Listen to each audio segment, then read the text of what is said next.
Haleluya, salam. Selamat malam Bapak Ibu Saudaraku yang dikasihi dan berkati Tuhan dimanapun saat ini Anda berada. Pada malam hari ini berjumpa dengan saya, Pastor Cornelius Ratu Mojati. Dan malam ini kita istirahat malam, saya mengajak setiap kita untuk mendengarkan renungan kebenaran firman Tuhan. Dan sebelum kita dengarkan renungan kebenaran firman Tuhan, mari saya mengajak setiap kita untuk menyanyikan satu lagu pujian, dan setelah itu kita akan dengarkan kebenaran firman Tuhan. Ku bawa hidupku sekarang ke tempat kudus-Mu Tuhan, di mezbah-Mu ku serahkan seluruh hidupku. Penuhi hatiku dengan urapan baru-Mu. Penuhi hatiku sekarang dengan urapan baru-Mu, agar aku lebih lagi mendengar suara-Mu. Jadikan aku Tuhan rumah doa-Mu. Jadikan aku Tuhan rumah doa-Mu, agar sesuku bangsa datang menyembah-Mu. Jadikan aku Tuhan, jadikan aku Tuhan rumah doa-Mu, agar semua suku bangsa datang menyembah-Mu, agar semua suku bangsa datang menyembah-Mu. Terima kasih buat malam ini, kami bersyukur buat penyertaan-Mu di sepanjang hari ini ya Tuhan. Dan di malam hari ini kami menghampiri tata kasih karunia-Mu. Di malam hari ini kami menaikkan doa kami kepada-Mu ya Tuhan. Urapi dan berkati kami semua malam ini ya Tuhan. Dan berkati kami juga melalui kebenaran firman-Mu. Sampaikan firman-Mu bahwa kami siap untuk mendengarkan. Hanya demi Yesus Tuhan. Haleluya. Amin. Puji Tuhan.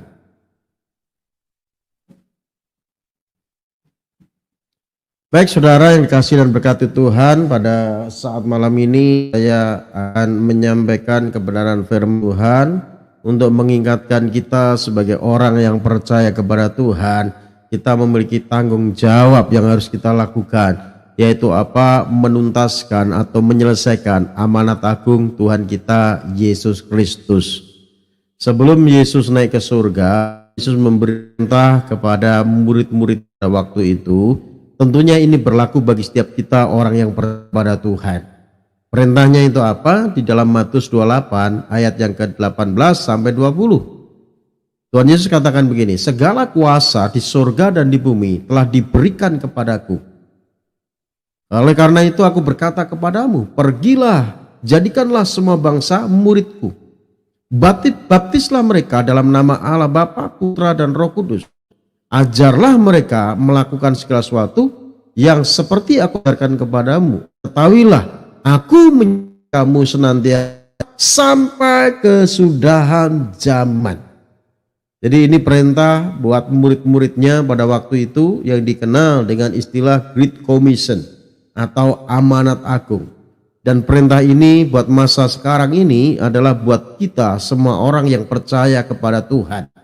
Yaitu apa? Menyelesaikan apa yang menjadi perintah Tuhan, amanat agung Tuhan Yesus.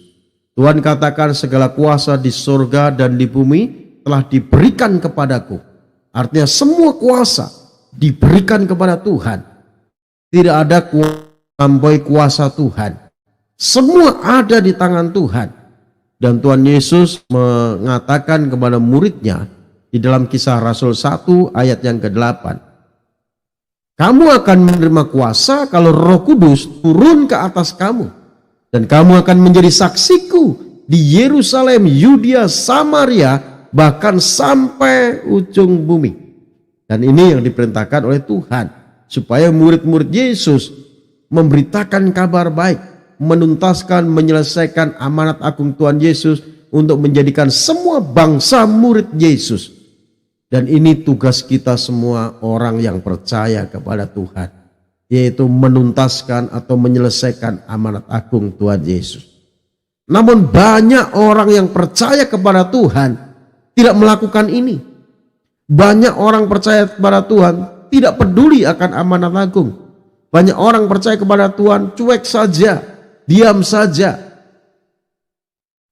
Kenapa seperti itu, saudara? Kenapa orang percaya tidak bergerak, tidak mau melakukan apa yang Tuhan perintahkan untuk kita kerjakan, tidak mau menjalankan amanat agung Tuhan Yesus? Alasannya apa? Karena yang pertama, prioritas hidup yang salah. Prioritas hidup yang salah membuat orang percaya tidak menjalankan amanat agung Tuhan Yesus. Karena apa? Tidak menempatkan Tuhan di tempat utama dalam kehidupannya. Sehingga dia tidak mau peduli, dia tidak mau ingat apa yang dikatakan Tuhan Yesus untuk menjadikan semua bangsa murid Yesus.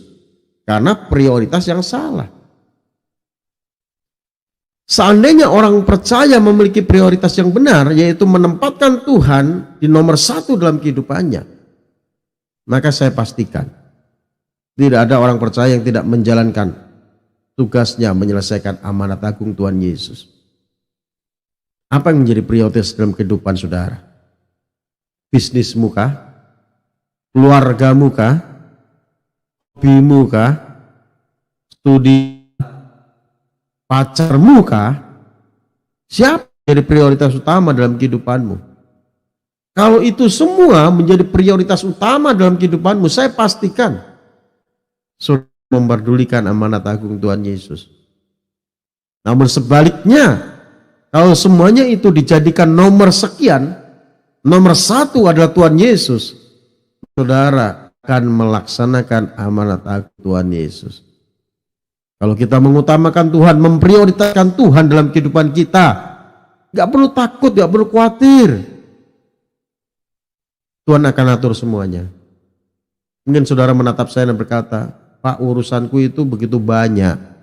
Kerjaan, kantor, ya, usaha saya itu menyita waktu, menyita pikiran, menyita tenaga. Mana mungkin aku bisa, Pak, melaksanakan semuanya itu, apa yang diperintahkan Tuhan, amanat agung Tuhan Yesus? Bisa. Asal saudara mau komitmen, mau menuntaskan amanat agung Tuhan Yesus, maka Tuhan akan campurkan, menyelesaikan apa yang menjadi pekerjaanmu. Engkau akan dimampukan, engkau diberikan hikmat oleh Tuhan menyelesaikan semuanya itu, saudara.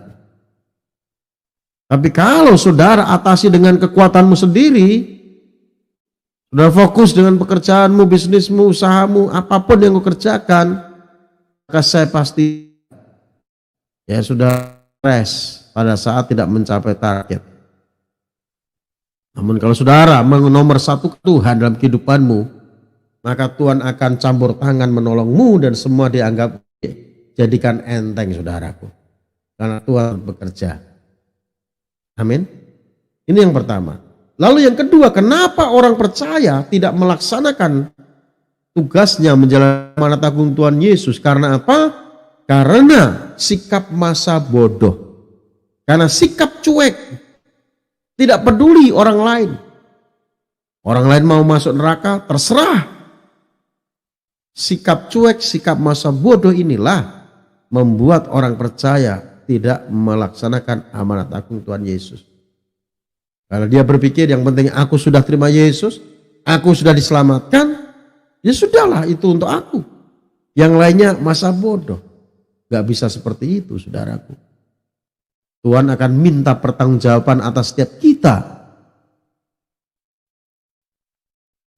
Karena Alkitab katakan kalau ada orang berdosa, dia melakukan dosa, dia akan menerima akibat dari dosa itu. Namun kalau kita melihat orang berdosa, dia tetap hidup dalam dosa, kita tidak mengingatkan bahwa dia orang berdosa yang harus bertobat, maka dosanya akan ditimbakan pada kita juga. Benar adalah kita mau peduli terhadap siapapun yang saat ini tidak hidup di dalam Tuhan, supaya dia hidup dalam Tuhan, dan kita mau dipakai sebagai alat Tuhan untuk apa? Memberitakan kabar baik, supaya orang mau datang kepada Tuhan, membuka hati sebagai juru selamatnya. Karena jalan keselamatan hanya di dalam Yesus. Tatkala kita tidak ada beban, tidak ada hati untuk memberitakan kabar baik ini, maka banyak orang akan berbondong-bondong menuju kepada kematian abadi. Dan ini tugas setiap kita, saudaraku. Jangan cuek, jangan masa bodoh. Mari, bila kita mau terbeban untuk menuntaskan amanat agung Tuhan Yesus. Lalu yang ketiga, saudara, kenapa orang percaya tidak menjalankan tugasnya menyelesaikan amanat agung Tuhan Yesus? Karena rasa takut. Rasa takut itulah yang membuat orang tidak melakukan amanat agung Tuhan Yesus. Takut diketahui kalau dia Kristen di suatu pekerjaan, takut dikucilkan, takut tidak memiliki teman. Ketakutan itulah yang membuat orang tidak mau bercerita tentang Tuhan. Padahal Tuhan memberikan kita itu bukan roh ketakutan, melainkan roh yang membangkitkan kekuatan, kasih dan ketertiban. Itulah roh yang dari Tuhan. Namun tatkala orang percaya, dia takut, tidak mau memberitakan Injil, tidak mau mensaksi Tuhan, maka banyak orang menuju kepada kegelapan abadi karena ketakutan yang ada dalam dirimu. Dan ingat, kalau kita takut mengakui Tuhan Yesus di hadapan manusia, Tuhan pun tidak mau mengakui kita di hadapan Bapa. Jadi kita nggak perlu takut sebagai orang percaya kepada Tuhan. Ya, dikit-dikit takut, dikit-dikit takut. Nggak perlu takut. Bukankah Tuhan Yesus sendiri katakan, Matius 28 ayat yang ke-20, ketahuilah bahwa aku menyertai kamu senantiasa sampai kesudahan zaman. Dan itu yang dikatakan Tuhan Yesus, menyertai kita senantiasa sampai kesudahan zaman. Jadi nggak perlu takut, saudaraku. Mari dimanapun Tuhan tempatkan, jadikan dirimu terang dan garam bagi dunia ini.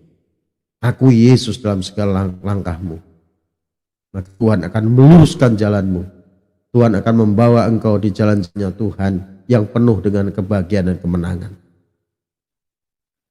Lalu yang keempat, mengapa orang tidak melaksanakan amanat agung Tuhan Yesus? Karena apa? Karena menganggap, berpikir semua agama itu sama. Agama toh sama, mengajarkan kebenaran, tujuannya juga sama. Tujuannya sama-sama surga. Ya, memang tujuan sama, mau sama-sama ke surga. Tapi belum tentu sampai surga. Karena yang tahu surga itu hanya Tuhan yang dari surga. Siapa Tuhan itu? Yaitu Yesus Kristus Tuhan. Dia dari surga datang ke dalam dunia, memberi jalan menuju ke surga. Makanya Tuhan Yesus katakan, akulah jalan dan kebenaran dan hidup. Tidak ada seorang pun yang akan datang kepada Bapa kalau tidak melalui aku. Jadi jalan ke surga hanya melalui Yesus Kristus Tuhan. Jadi tidak semua agama sama. Memang agama tujuannya untuk menuju ke surga, tapi tidak semua agama bisa membawa manusia kepada ke surga. Bisa saja surga dongeng, tapi bukan surga sesungguhnya. Dia pikir jalan itu lurus, tapi ujungnya membawa kepada kebinasaan. Ya, pas mau ke surga kecelik. Ke surga ternyata neraka. Kan repot, saudaraku. Jadi kalau kita sudah tahu jalan ke surga yaitu melalui Yesus. Mari beritakan Injil, kabarkan kabar baik ini. Karena jalan keselamatan hanya melalui Yesus Kristus Tuhan. Kalau ada pepatah mengatakan banyak jalan menuju ke Roma, boleh saja, tetapi jalan menuju surga itu hanya melalui Yesus Kristus Tuhan. Untuk itu malam hari ini, biarlah firman Tuhan ini menjadi perenungan bagi setiap kita, untuk kita mau menceritakan tentang kabar baik ini kepada semua orang, dimanapun tempatkan. Tuhan Yesus memberkati kita semua. Mari kita berdoa. Bapa, terima kasih firman-Mu malam ini yang mengingatkan setiap kami Tuhan, bahwa kami semua memiliki tugas yaitu mengabarkan kabar baik berita keselamatan di dalam Engkau.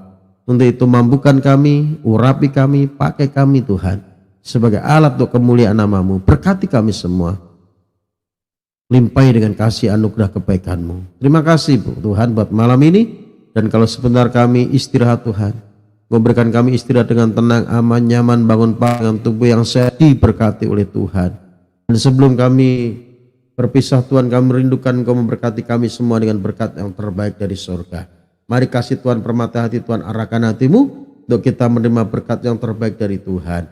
Bila Tuhan Yesus memberkati rumah tanggamu, Tuhan Yesus memberkati kesehatanmu, Tuhan Yesus memberkati usaha dan pekerjaanmu, Tuhan Yesus memberkati studimu. Bila apa yang kau rencanakan, kau usahakan akan selalu Tuhan Yesus buat berhasil. Jangan nama Tuhan terus dipermuliakan melalui kehidupanmu. Terimalah anugerah berkat yang berlimpah-limpah dari Allah Bapa kita di surga, cinta kasih sayang daripada Tuhan kita Yesus Kristus, oleh persekutuannya dengan kuasa Roh Kudus menyertai kita sekalian. Saat ini, besok, hingga Yesus menyebut kita masuk dalam kehidupan sampai selama-lamanya. Setiap kita yang sudah diberkati Tuhan dan yang percaya sama-sama katakan amin. Baik saudaraku yang kasih Tuhan, kita sudah tiba di penghujung program kita pada malam ini dalam renungan malam, dan sampai berjumpa kembali di lain kesempatan dan dengan waktu yang terbaik buat kita semua. Tuhan Yesus berkati semua. Salam.